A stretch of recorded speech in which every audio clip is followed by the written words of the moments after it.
This is why we're all here. This is the weigh station.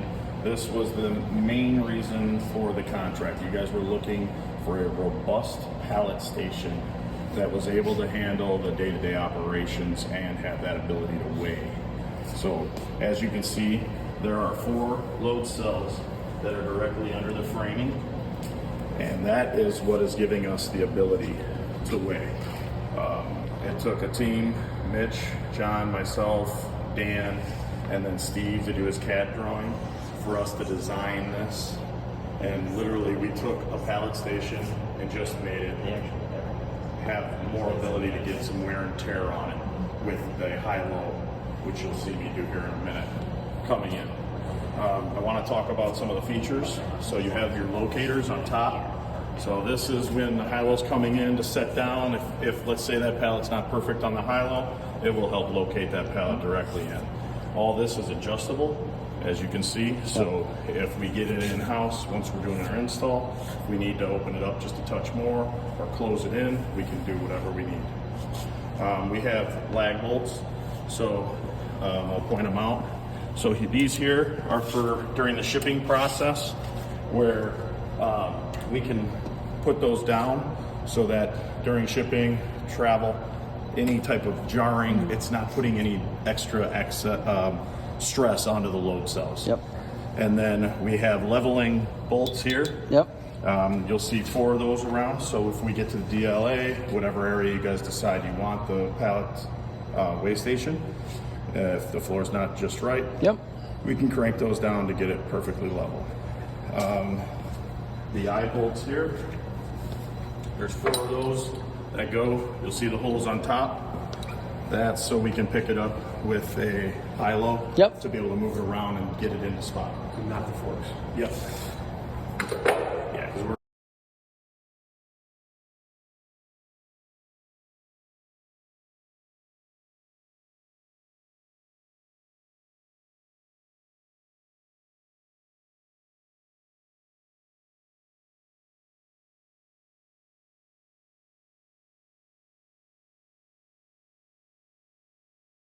Yep, it's going to normally move in the forward direction, so it's the truck light signifying direction. And if it is moving backwards, it has to beep. So there's not a sensor in the back. You make sure it doesn't back into something. Oh, well, yeah, we have LiDAR going all the way around. But Okay. the truck light is for people to Got say, it. hey, the robot's moving this way. Yep. Okay. Alec, let's see which way it's going to go, and let's force it to go in a different direction.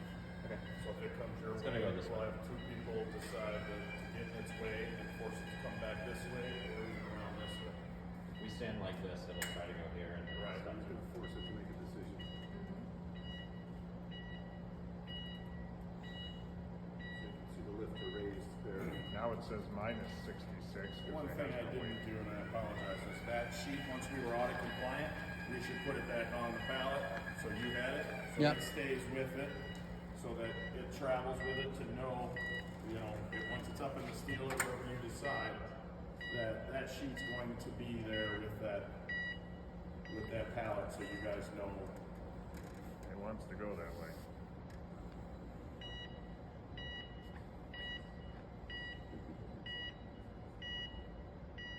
It's really wanting to try to get through there, look at that. It's going to do it.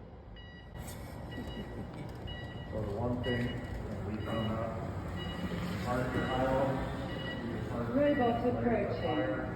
The robotize Columbus. So step aside, because I wanted to find another path. Okay. We literally, we're trying to confuse it on purpose right now to show you that it can think for itself. Robot approaching. The robotize Columbus. Yeah, the robot is it's 1,040 millimeters wide. It'll fit through a 1,200 millimeter gap. So if it can see 1,200, it's going to go first. So now it can. Robot Took a approaching. second. The robotize Columbus. So now it's found a new path, and it's going to go take that secondary path. The Alec question is, how would it know if it got it?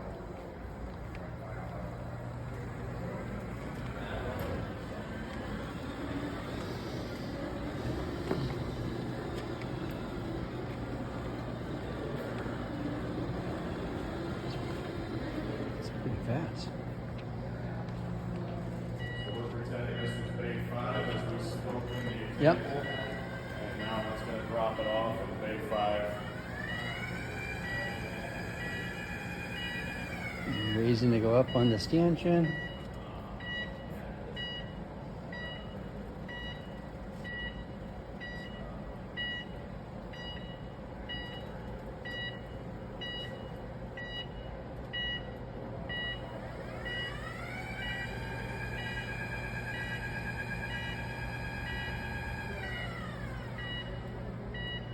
The robot will come out and it'll either go to a parking spot or it'll, if it needs a charge, it'll go back to the charging station.